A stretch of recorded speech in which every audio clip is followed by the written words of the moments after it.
Genesis 14. Abram rescues Lot.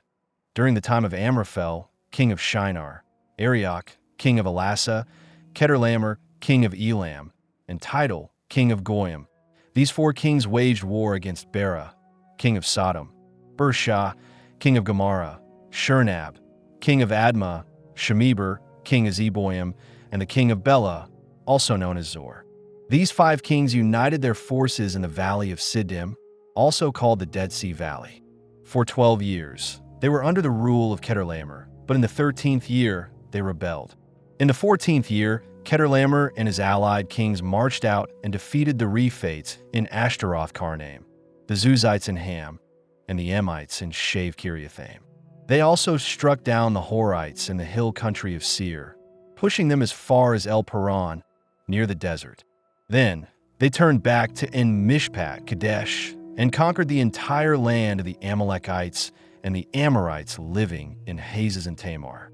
In response, the kings of Sodom, Gomorrah, Admah, Zeboim, and Bela, Zor, assembled their armies and prepared for battle in the valley of Siddim.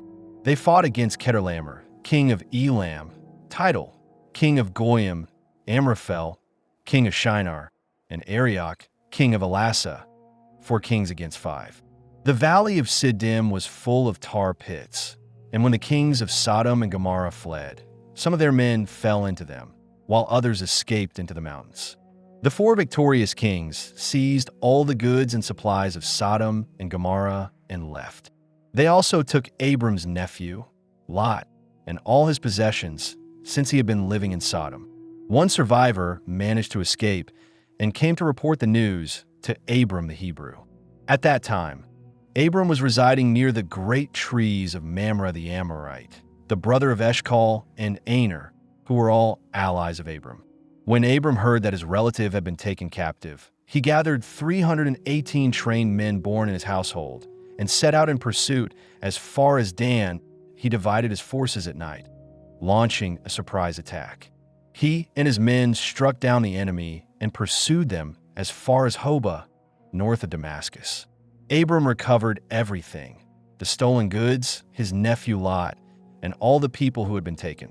After his victory over Chedorlaomer and the allied kings, the king of Sodom came out to meet Abram in the valley of Shave, also called the King's Valley. Then Melchizedek, king of Salem and priest of God Most High, brought out bread and wine.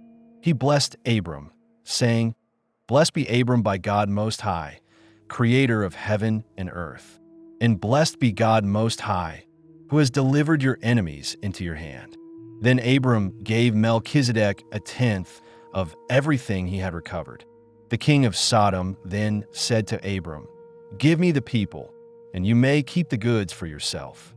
But Abram replied to the king of Sodom, "I have sworn an oath to the Lord, God Most High, creator of heaven and earth, that I will take nothing belonging to you, not even a thread or a sandal strap, so that you can never say, 'I made Abram rich.' I will accept nothing except what my men have already eaten and the share that belongs to Aner, Eshcol, and Mamre. Let them take their portion,